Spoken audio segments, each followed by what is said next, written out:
शांताकारं भुजंगशयनं पद्मनाभं सुरेशं विश्वाधारं गगनसदृशं मेघवर्णं शुभांगं लक्ष्मीकान्तं कमलनयनं योगिभिध्यानगम्यं वंदे विष्णुभवभयहरं सर्वलोकैकनाथं। मंगलम भगवान विष्णु मंगलम गरुणध्वज मंगलम पुंडरीकाक्ष मंगलाय तनोहरि। ओम नमो भगवते वासुदेवाय। आज का दिन आप सभी के लिए मंगलमय हो। आइए सुनते हैं वैशाख मास कथा का दूसरा अध्याय। श्री सुखदेव जी कहते हैं, परीक्षित, भगवान के शक्ति संचार से दक्ष प्रजापति परम समर्थ हो गए थे। उन्होंने पंचजन की पुत्री असिकनी से हर्यस्य नाम के 10,000 पुत्र उत्पन्न किए।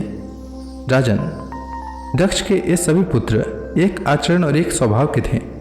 जब उनके पिता दक्ष ने उन्हें संतान उत्पन्न करने की आज्ञा दी, तब वे तपस्या करने के विचार से पश्चिम दिशा की ओर गए। पश्चिम दिशा में सिंधु नदी और समुद्र के संगम पर नारायण सर नाम का एक महान तीर्थ है। बड़े बड़े मुनि और सिद्ध पुरुष वहां निवास करते हैं। नारायण सर में स्नान करते ही हर्यसों के अंतःकरण शुद्ध हो गए।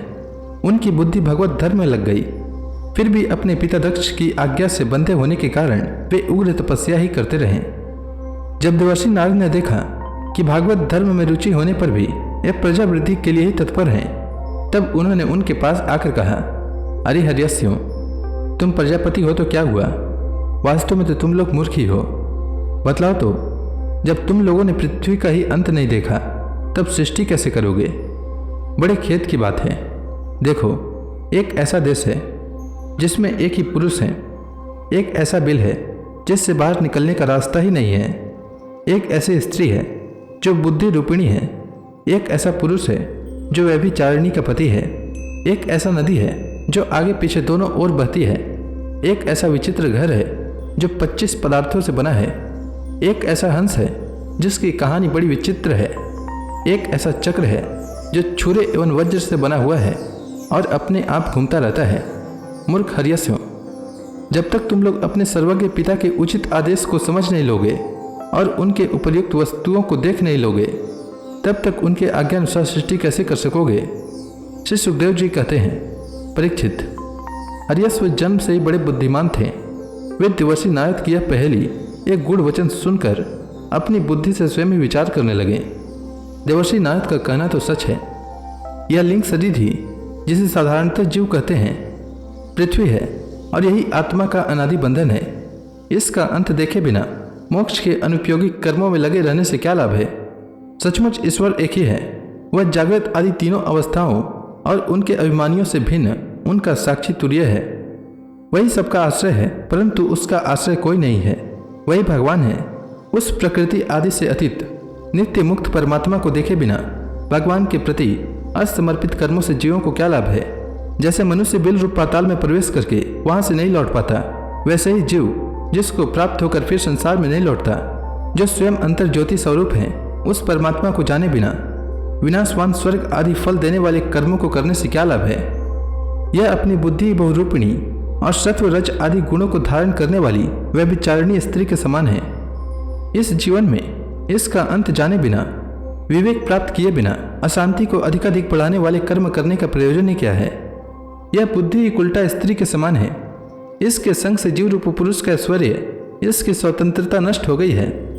इसके पीछे पीछे वह उल्टा स्त्री के पति की भांति न जाने कहां कहां भटक रहा है। इसकी विभिन्न गतियों चालों को जाने बिना ही विवेक रहित कर्मों से क्या सिद्धि मिलेगी? माया ही दोनों ओर बहने वाली नदी है। यह सृष्टि भी करती है और प्रलय भी। जो लोग इससे निकलने के लिए तपस्या, विद्या आदि तट का सहारा लेने लगते हैं, उन्हें रोकने के लिए क्रोध, अहंकार आदि के रूप में वह और भी वेग से बहने लगती है। जो पुरुष उसके वेग से विवश एवं अनभिज्ञ है, वह माइक कर्मों से क्या लाभ उठावेगा? ये 25 तत्व ही एक अद्भुत घर है। पुरुष उसका आश्चर्य में आश्रय है। वही समस्त कार्य कारणात्मक जगत का अधिष्ठाता है। यह बात न जानकर सच्चा स्वातंत्र्य प्राप्त किए बिना झूठी स्वतंत्रता से किए जाने वाले कर्म व्यर्थ ही हैं। भगवान का स्वरूप बताने वाला शास्त्र हंस के समान निश्चल विवेकी है। वह बंध, मोक्ष, चेतन और जड़ को अलग अलग करके दिखा देता है। ऐसे अध्यात्म शास्त्र रूप हंस का आश्रय छोड़कर उसे जाने बिना बहिर्मुख बनाने वाले कर्मों से लाभ ही क्या है?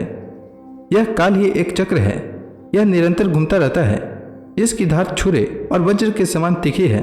और यह सारे जगत को अपनी ओर खींच रहा है। इसको रोकने वाला कोई नहीं, यह परम स्वतंत्र है। यह बात न जानकर कर्मों के फलों को नित्य समझकर जो लोग सकाम भाव से उसका अनुष्ठान करते हैं, उन्हें उन अनित्य कर्मों से क्या लाभ होगा। शास्त्र ही पिता है, क्योंकि दूसरा जन्म शास्त्र के द्वारा ही होता है और उसका आदेश कर्मों से लगाना नहीं, उससे निवृत्त होना है। इसे जो नहीं जानता वह गुणमय शब्द आदि विषयों पर विश्वास कर लेता है। अब वह कर्मों से निवृत्त होने की आज्ञा का पालन भला कैसे कर सकता है। परीक्षित, अर्यसों ने एक मत से यही निश्चय किया और नारद जी की परिक्रमा करके वे उस मोक्ष पथ के पथिक बन गए, जिस पर चलकर फिर लौटना नहीं पड़ता। इसके बाद देवर्षि नारद स्वर ब्रह्म में संगीत लहरी में अभिव्यक्त हुए। भगवान श्री कृष्ण चंद्र के चरण कमलों में अपने चित्त को अखंड रूप से स्थित करके लोक लोकांतरों में विचरने लगे। परीक्षित, जब दक्ष प्रजापति को मालूम हुआ कि मेरे सिलवान पुत्र नारद के उपदेश से कर्तव्यच्युत हो गए हैं, तब वे शोक से व्याकुल हो गए। उन्हें बड़ा पश्चाताप हुआ। सचमुच अच्छी संतान का होना भी शोक का ही कारण है। ब्रह्मा जी ने दक्ष प्रजापति को बड़ी संतावना दी, तब उन्होंने पंचजन नंदिनी के असिकनी के गर्भ से 1000 पुत्र और उत्पन्न किए। उनका नाम था सबलास्व। वे भी अपने पिता दक्ष प्रजापति की आज्ञा पाकर प्रजा सृष्टि के उद्देश्य से तप करने के लिए उसी नारायण सरोवर पर गए, जहां जाकर उनके बड़े भाइयों ने सिद्धि प्राप्त की थी। सबलासुओं ने वहां जाकर उस सरोवर में स्नान किया। स्नान मात्र से ही उनके अंतःकरण के सारे मल धुल गए। अब वे परब्रह्म स्वरूप प्रणव का जप करते हुए महान तपस्या में लग गए। कुछ महीनों तक केवल जल और कुछ महीनों तक केवल हवा पीकर ही उन्होंने हम नमस्कार पूर्वक ओमकार स्वरूप भगवान नारायण का ध्यान करते हैं, जो विशुद्ध चित्त में निवास करते हैं, सबके अंतर्यामी हैं तथा सर्वव्यापक एवं परम हंस स्वरूप हैं। इस मंत्र का अभ्यास करते हुए मंत्राधिपति भगवान की आराधना की। परीक्षित, इस प्रकार दक्ष के पुत्र सबलास्व प्रजा सृष्टि के लिए तपस्या में संलग्न थे।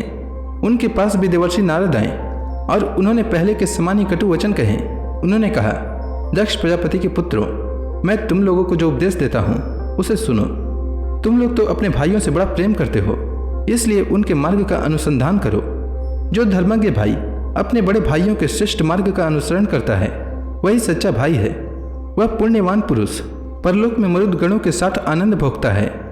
परीक्षित, सबलासुओं को इस प्रकार उपदेश देकर देवर्षि नारद वहां से चले गए और उन लोगों ने भी अपने भाइयों के मार्ग का ही अनुगमन किया, क्योंकि नारद जी का दर्शन कभी व्यर्थ नहीं जाता। वे उस पथ के पथिक बने जो अंतर्मुखी वृत्ति से प्राप्त होने योग्य, अत्यंत सुंदर और भगवत प्राप्ति के अनुकूल है। वे बीती हुई रात्रि के समान न तो उस मार्ग से अब तक लौटे हैं और न आगे लौटेंगे ही। दक्ष प्रजापति ने देखा कि आजकल बहुत से अशकुन हो रहे हैं। उनके चित्त में पुत्रों के अनिष्ट की आशंका हो आई। इतने में ही उन्हें मालूम हुआ कि पहले की भांति अब की बार भी नारद जी ने मेरे पुत्रों को चौपट कर दिया। उन्हें अपने पुत्रों की कर्तव्यच्युति से बड़ा शोक हुआ और वे नारद जी पर बड़े क्रोधित हुए। उनके मिलने पर क्रोध के मारे दक्ष प्रजापति के होठ फड़कने लगे और वे आवेश में भरकर नारद जी से बोले। दक्ष प्रजापति ने कहा, ओ दुष्ट, तुमने झूठ-मूठ साधुओं का बाना पहन रखा है। हमारे भोले भाले बालकों को भिक्षुओं का मार्ग दिखाकर तुमने हमारा बड़ा अपकार किया है। अभी उन्होंने ब्रह्मचर्य से ऋषि ऋण, यज्ञ से देव ऋण और पुत्रोक्ति से पितृ ऋण नहीं उतारा था। उन्हें अभी कर्म फल की नश्वरता के संबंध में भी कुछ विचार नहीं था, परंतु पापात्मन, तुमने उनके दोनों लोकों का सुख चौपट कर दिया। सचमुच तुम्हारे हृदय में दया का नाम भी नहीं है। तुम इस प्रकार बच्चों की बुद्धि बिगाड़ते फिरते हो। तुमने भगवान के पार्षदों में रहकर उनकी कीर्ति में कलंक ही लगाया। सचमुच तुम बड़े निर्लज हो। मैं जानता हूं कि भगवान के पार्षद सदा सर्वदा दुखी प्राणियों पर दया करने के लिए व्यग्र रहते हैं, परंतु तुम प्रेम भाव का विनाश करने वाले हो। तुम उन लोगों से भी वैर करते हो जो किसी से वैर नहीं करते। यदि तुम ऐसा समझते हो कि वैराग्य से ही स्नेह पास विषयासक्ति का बंधन कट सकता है, तो तुम्हारा यह विचार ठीक नहीं है, क्योंकि तुम्हारे जैसे झूठ-मूठ वैराग्य का स्वांग भरने वालों से किसी को वैराग्य नहीं हो सकता। नारद, मनुष्य विषयों का अनुभव किए बिना उनकी कटुता नहीं जान सकता, इसलिए उनकी दुख रूपता का अनुभव होने पर स्वयं जैसा वैराग्य होता है वैसा दूसरों के बहकाने से नहीं होता। हम लोग सद्गृहस्थ हैं, अपनी धर्म मर्यादा का पालन करते हैं। एक बार पहले ही तुमने हमारा असह्य अपकार किया था, तब हमने उसे सह लिया। तुम तो हमारी वंश परंपरा का उच्छेद करने पर ही उतारू हो रहे हो।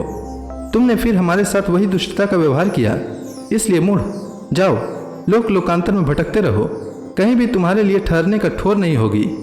श्री सुखदेव जी कहते हैं, परीक्षित, संत शिरोमणि देवर्षि नारद ने बहुत अच्छा कहकर दक्ष का शाप स्वीकार कर लिया।